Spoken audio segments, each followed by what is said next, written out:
Welcome back to Morgan's video blog with writing tips from the pros and, of course, my own writerly musings. Today I'm back with Ask an Editor Longform Writing, tips from a DisConIII panel. The panelists for the titular panel were George Drigi, Catherine Creighton, Nava Wolf, Trevor Quattree, and Joshua Bilmes as moderator. The description for the panel was as follows. What makes a good novel? How do you know when it's ready? Where should you send it and how should you respond to the comments? This is your chance to ask those burning questions of respected agents and editors. As always, they didn't really answer every question in the description, but they did share some valuable wisdom. Note in this discussion, we're mainly talking about acquiring editors at publishing houses, not necessarily freelance editors, although the answers may be the same for both. So first off, what aspect of a story is most important in long form in novels? Well, for every person, of course, the answer was different, that this is writing, but these rose to the top. First off, characters. The characters need to feel like real people with consistent worldviews and reactions.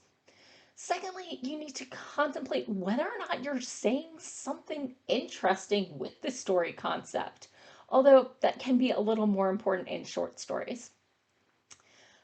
Another option was, does the editor just plain want to read the next sentence to find out what happens? And another thing that can really make a story is to have a well-rounded cast. Not just the main character, but the antagonist and the side characters. They all need to not just exist in terms of the main character.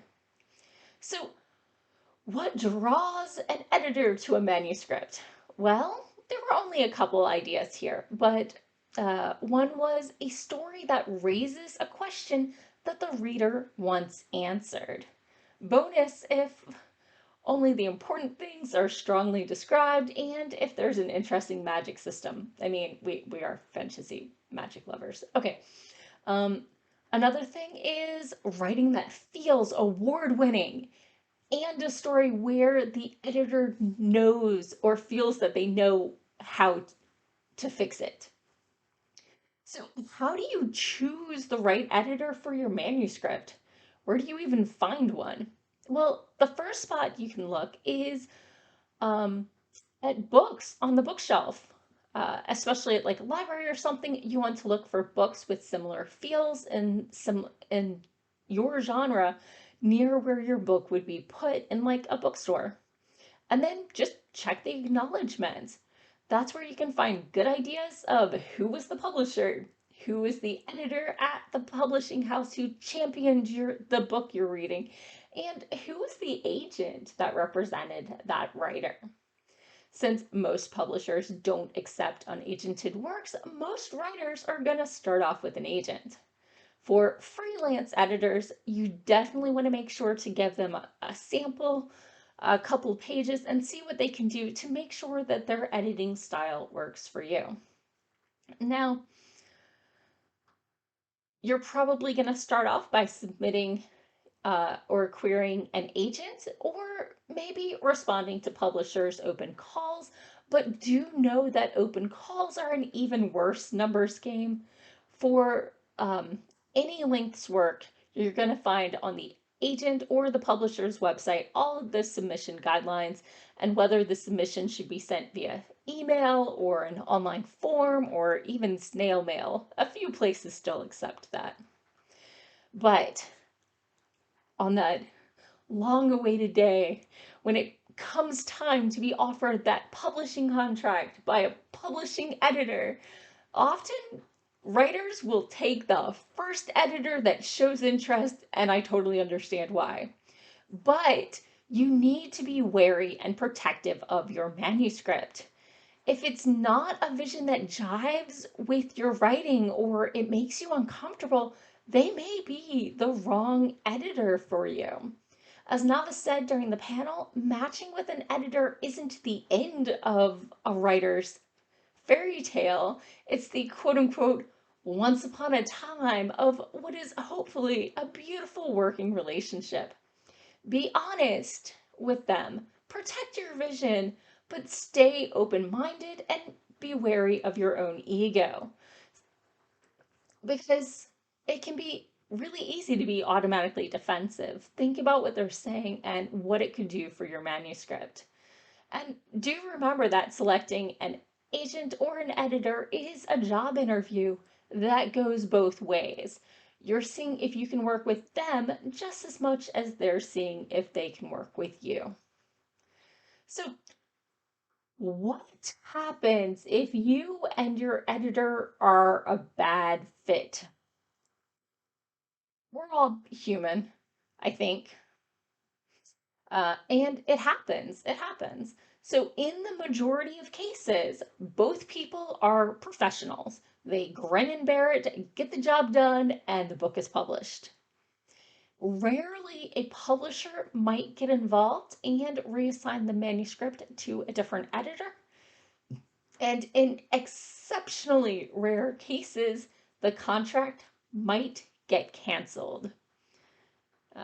Typically, this requires a lot of bad acting on the writer's behalf. So, when you're getting ready to send out your story, do you need a fully polished series? Well, yes and no. You should have your manuscript as polished as you can get it, both on your own and with the help of friends.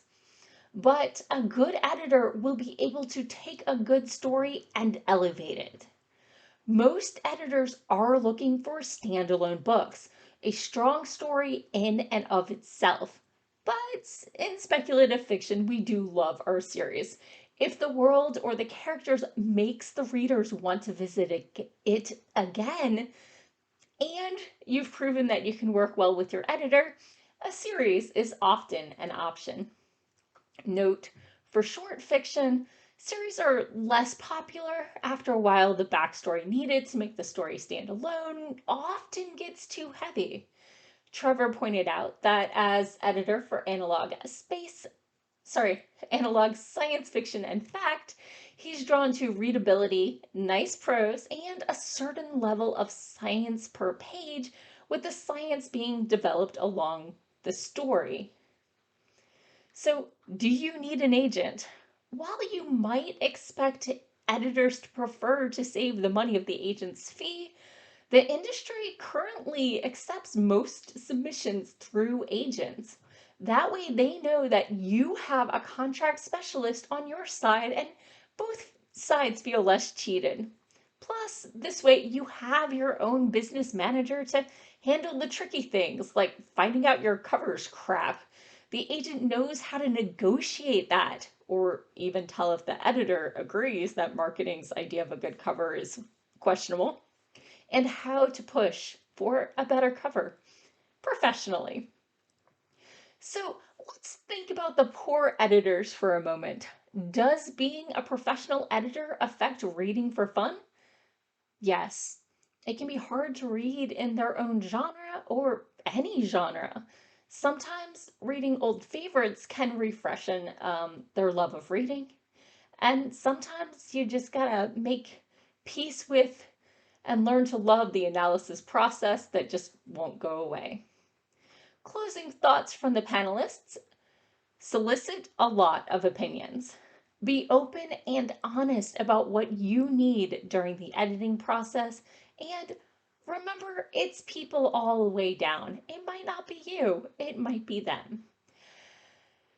Thank you for letting me share my notes. If you have any suggestions or questions or things that the panelists might have missed, leave them in the comments below. Thank you for watching and tune in again next week for more writing tips and writerly musings. Bye bye.